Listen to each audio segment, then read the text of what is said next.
Syndicate যে বৃদ্ধি পাইছে হিমন্ত বিশ্ব শৰ্মা ডাঙৰীয়া চৰকাৰ আৰু তেখেতৰ কিছু ঘনিষ্ঠ মন্ত্ৰীৰ তেওঁলোকৰ অধীনত এই সিন্ডিকেট আমি ৰাইজৰ সন্মুখত আমি ফাদিল কৰিম।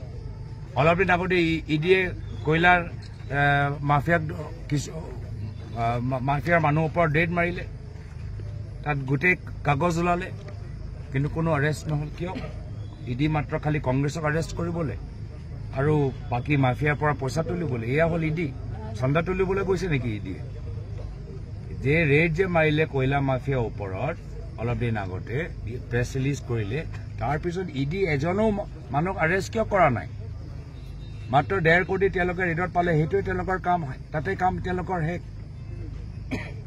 যিসকলৰ দায়িত্ব আছিল যে প্ৰধানমন্ত্ৰী মোদী ডাঙৰীয়া না খাওঁগা না খানে দুঙা, আজিও তেওঁলোকে খায়ে আছে।